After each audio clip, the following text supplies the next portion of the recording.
Welcome to another episode of Living Fire. Subscribe now so you never miss out on any of our latest uploads. Let's get into the video. Nobody asks you to become your own doctor or your own lawyer. So why would anybody ask you to become your own stock analyst? Some people like to take up cooking simply because they enjoy doing it. Similarly, there are people like Warren Buffett who enjoy the process of making investments. Therefore, if you are an investor who likes to be self-reliant, then you should consider becoming your own stock analyst. With a big question mark hanging over some analysts about their credibility, it is always better to learn the ropes yourself. Stock analysis is a process. It doesn't matter whether you are an investor looking for growth or value. The first step in thinking like an analyst is to develop a probing mind. You need to find out what to buy or sell at what price. Analysts usually focus on one particular industry or sector. Within that particular sector, they focus on select companies. An analyst's aim is to deeply probe the affairs of the companies on their list. They do this by analyzing the financial statements and all other available information about the company. To cross-check the facts, analysts also probe the affairs of a company's suppliers, customers, and competitors. Some analysts also visit the company and interact with its management in order to gain a first-hand understanding of the workings of the company, and gradually, professional analysts connect all the dots to get the full picture. Before making any investment, you should do your own research. It is always better to research several stocks in the same industry, so you have a comparative analysis. Access to information isn't usually an issue. The biggest constraint in becoming your own stock analyst is time. Retail investors who have many other things to do may not be able to devote as much time as professional security analysts. However, you can surely take up just one or two firms in the beginning to test how well you can analyze them. That would help you in understanding the process. With more experience and time, you can think of putting more stocks under your lens. Best to start where you are. Looking over analyst reports is the best way to start your own analysis. That way, you save a lot of time by cutting short preliminary work.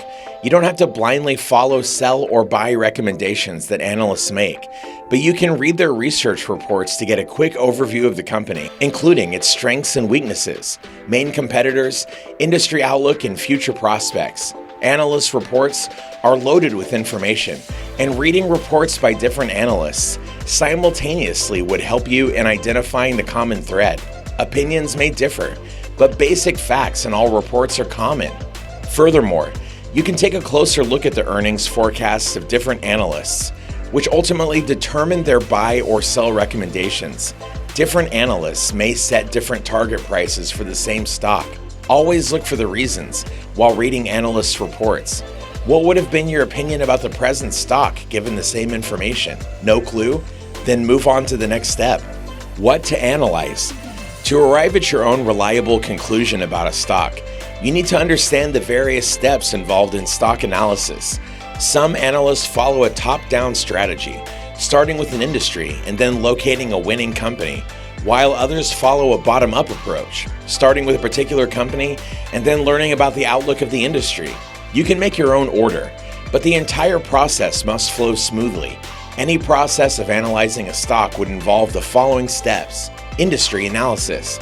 There are publicly available sources of information for almost any industry. Often, the annual report of a company itself gives a good enough overview of the industry, along with its future growth outlook. Annual reports also tell us about the major and minor competitors in a particular industry. Simultaneously, reading the annual reports of 2 or 3 companies should give a clearer picture. Business model analysis. You should focus on a company's strengths and weaknesses. There can be a strong company in a weak industry and a weak company in a strong industry. The strengths of a company are often reflected in things such as its unique brand identity, products, customers, and suppliers. You can learn about a company's business model from its annual report, trade magazines, and websites. Financial strength. Whether you like it or not, understanding the financial strength of a company is the most crucial step in analyzing a stock. Without understanding financials, you cannot actually think like an analyst. You should be able to understand a company's balance sheet, income statement, and cash flow statements. Often, numbers lying in the financial statements speak louder than the glossy words of an annual report.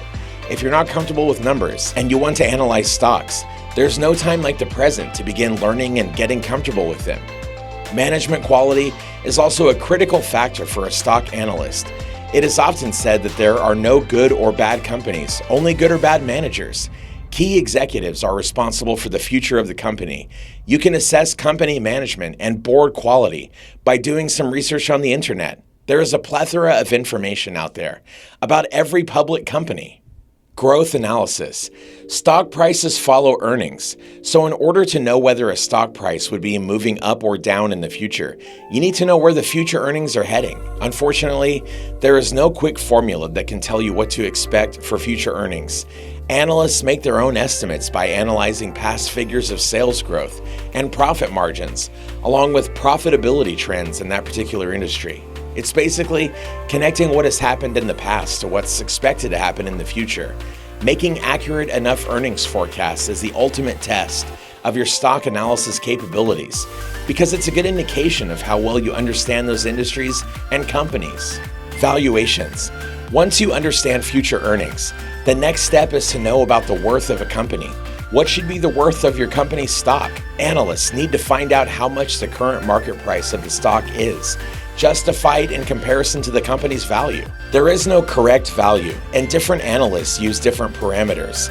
Value investors look at intrinsic worth, whereas growth investors look at earning potential. A company selling at a higher PE ratio must grow at a higher price to justify its current price for growth investors. Target price. The final step is to set a target price. Once you understand the different ways to predict future earnings, you can calculate a high and low target price by multiplying estimated earnings per share, or EPS, with the estimated high and low PE ratio. The high and low target is the price band within which the future stock price is likely to move in response to the expected future earnings. Once you know the target price, you can very well use it to reach your destination. And with that, we've reached the end of this video, all about how to investigate a stock, what to look at. If you enjoyed this episode and found it helpful, don't forget to give us a thumbs up and to subscribe to our channel for more content just like this. Thanks for watching, and we'll see you in the next one.